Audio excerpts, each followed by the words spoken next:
The ages of two person differ by 16 year।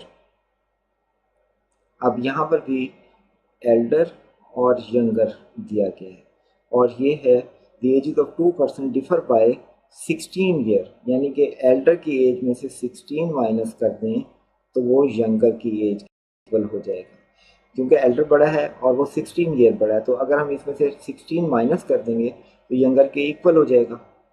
उसके बाद वो कहता है कि 6 ईयर को 6 साल पहले, तो 6 साल पहले के लिए दोनों की एज 6 लेस हो गई। Elder one will be 3 times as old, तो एल्डर जो है वो 3 टाइम होगा यंगर के। ये एज आ गई हमारे पास, ये इक्वेशन बन गई। What are their present ages of the elder person, हमने ई बताना है। तो अब हम y की वैल्यू इस साइड पर लेकर आएंगे, तो ये हो जाएगा, ये इक्वेशन को हम सॉल्व करते हैं तो e minus 6 is equal to 3y minus 18। अब y की वैल्यू है e माइनस 16, यहाँ पर हम उसको डालते हैं। e minus 6 is equal to 3 into e minus 16 minus 18। ये y की जगह पर e माइनस 16 आ गया, तो ये हो गया e minus 6 is equal to 3e minus 48 minus 18।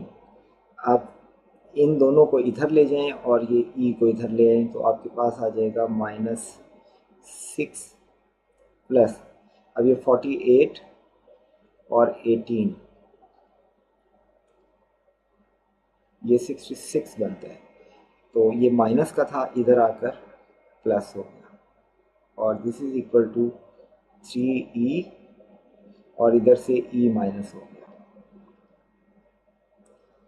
तो ये बचता है 60 और ये इक्वल है 2e के। तो e की वैल्यू आती है हमारे पास 60/2 इज इक्वल टू 30 ईयर। ये हमारे पास e की वैल्यू है और हमने e की वैल्यू ही बतानी थी, जो कि 30 ईयर आ रही है, और ये है ऑप्शन डी इसका करेक्ट आंसर।